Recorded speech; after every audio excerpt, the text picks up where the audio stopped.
Assalamualaikum warahmatullahi wabarakatuh. Perkenalkan, nama saya Kalmadu Putri. Saya dari kelas 3B, mahasiswa semester 3 tingkat 2, jurusan kebidanan.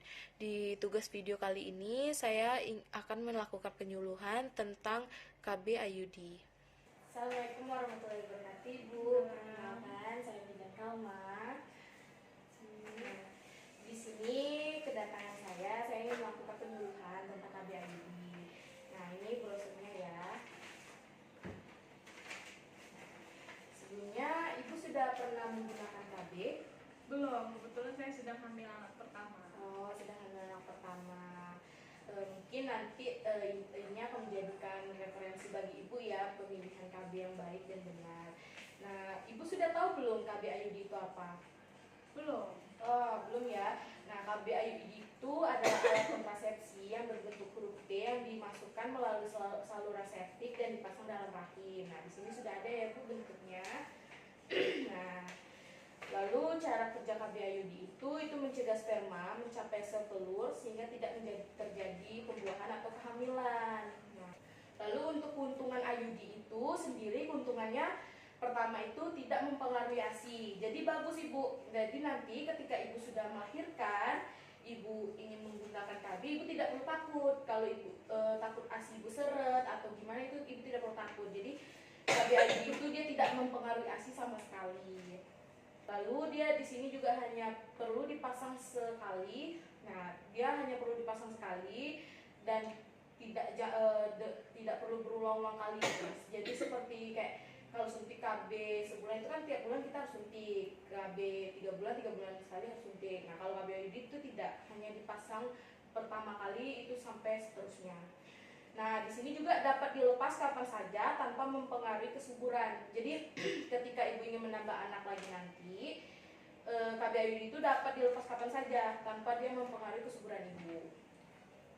Terus kerugian dari KB IUD ini apa? Kerugiannya itu dia ada perubahan siklus haid pada 3 bulan pertama.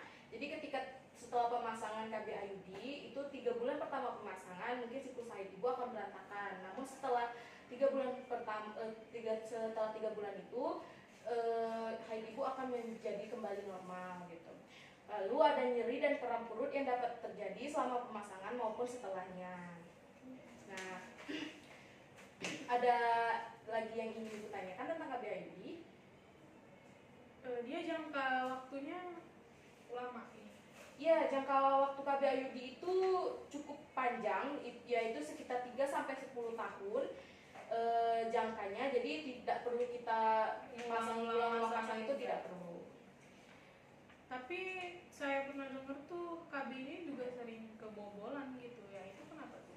Oh, KB IUD itu sebenarnya kecil sih kemungkinan kebobolannya karena KB IUD itu memiliki tingkat keberhasilan hingga 99%. Jadi kalau untuk kebobolan mungkin bisa, tapi itu kemungkinannya kecil. Itu bisa disebabkan karena apa kalau misalnya terjadi biasanya itu disebabkan karena peletakan KB IUD itu kurang tepat dan mungkin setelah pemasangan ada guncangan-guncangan yang berlebihan. Apa Ibu sudah jelas dengan apa yang saya paparkan? Bapak sudah jelas? Sudah. Jadi nanti Bapak ini mungkin juga KB IUD nanti bakal jadi referensi ya bagi Ibu ketika pemasangan KB. Bapak ada yang ingin ditanyakan? Sudah. Sudah, dia ikut aja. Baik.